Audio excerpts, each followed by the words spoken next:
Hey guys, it's Alyssa from Fangirlish, and I've got all of your winners and losers from week 1 of the 2018 NFL season. Let's do this.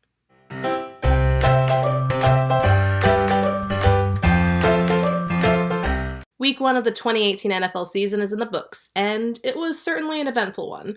There were some things that you'd expect, like Nathan Peterman imploding upon himself, or Aaron Rodgers being Aaron Rodgers, and then there were some things that you weren't expecting, like Ryan Fitzpatrick to be the top fantasy quarterback of the week, or the Bears to blow a 20-0 lead, or John Gruden to look like an asshole. Oh wait, no, that's to be expected.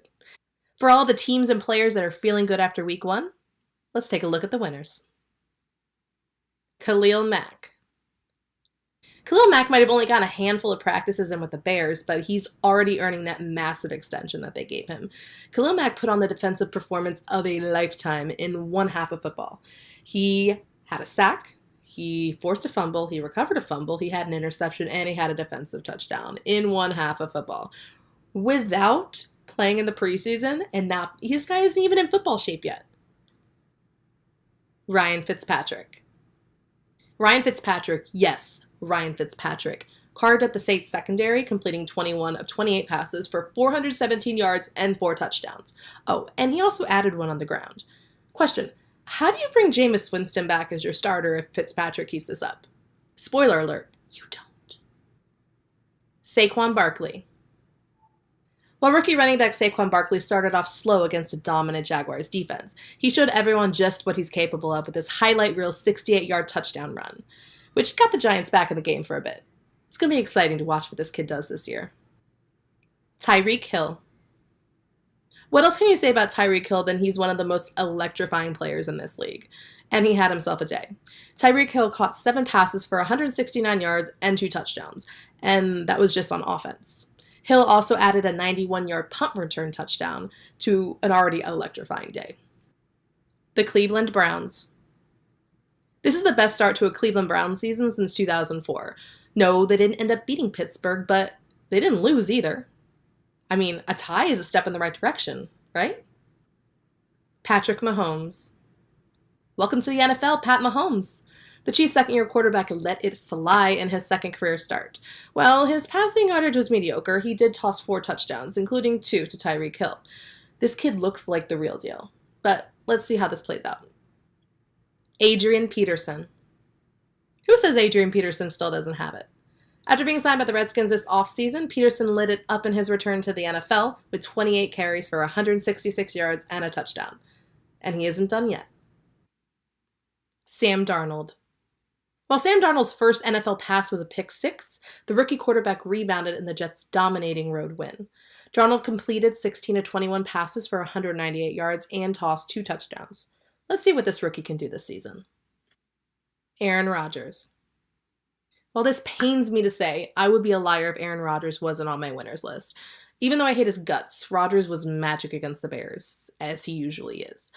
Rodgers was terrible when he was healthy, but then really good when he was unhealthy, as he led the Packers to a comeback win after trailing 20-0. Only Aaron Rodgers, right? It's time to take a look at those that need to do a little extra work heading into week 2. Losers, it's your time to shine. The Pittsburgh Steelers. The Browns might consider a tie a step in the right direction, but the Steelers certainly consider a tie a loss. And boy, was it. Ben Roethlisberger stunk it up in his 3-interception performance against a good Browns defense. The Steelers just really couldn't put him away. And then you had the whole Le'Veon Bell situation. CBS and the NFL. I don't think I expressed as much anger as I did in the second half of the Bears-Packers game as I did when the CBS television peeps came on to tell me that they contractually could not show me overtime with the Browns and Steelers. Like, what are you talking about? I know it's the Browns, but it's still the NFL. Jimmy Garoppolo. Welcome to the NFL, Jimmy GQ, when good defenses, have time to prepare for you. Garoppolo tossed 3 interceptions in the 49ers' loss to the Vikings, so let's not anoint him a Hall of Famer just yet. Dak Prescott. While Dak Prescott didn't turn the ball over, he didn't really do anything else at all. Might this sophomore slump turn into a year 3 curse? Steve Sarkisian. Steve Sarkisian just cannot find the end zone, especially with the talent on this Falcons roster. It was more the same for the Falcons' offensive coordinator as the offensive struggles continued in the red zone. Does Sarkisian survive the season? The Buffalo Bills. Good God, the Buffalo Bills. Nathan Peterman continued to show what not to do as an NFL quarterback, completing 5 of 18 passes for 24 yards and 2 picks before being benched for rookie Josh Allen. Oh, and the Bills couldn't pick up a first down until the second half. But their horrid performance only lasted until Monday night when the Lions eventually showed them up. Matt Nagy. While it's easy to get caught up in the hype with Bears coach Matt Nagy, he definitely showed his inexperience in his rookie coaching debut. His team blew a 20-0 halftime lead, 20-0 against the rival Packers in a game where it felt like my heart was being ripped out of its chest. Not to mention any of the good play calling and the rhythm that his offense had going for it in the first half, completely negated by his ultra-conservative play calling in the second half. First game, I understand, but you better not let it happen again. Matthew Stafford. When Matthew Stafford is bad, he's really bad. The quarterback that always seems to be getting banged up lately tossed 4 interceptions and a blowout loss to the New York Jets, a loss that Lions fans will be feeling for an entire week. The Detroit Lions. The Detroit Lions were so very Lions in their Week 1 blowout loss to the New York Jets. They allowed 48 points, Matt Stafford tossed 4 picks, and the fans plastered across national television looked like they were being killed from the inside. This is the worst loss of the season. Yes, even worse than the Buffalo Bills. John Gruden. Not only did John Gruden look like a complete moron when he traded Khalil Mack, but he looked like an even bigger moron when his Raiders, who couldn't get pressure on Rams quarterback Jared Goff, were blown out 33-13 in Gruden's debut. If only you had a quarterback and a pass rush.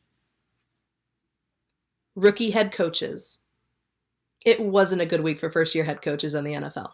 Matt Nagy, John Gruden, Matt Patricia, Pat Shurmur, Mike Vrabel, Frank Reich, Steve Wilkes, all 7 of them lost.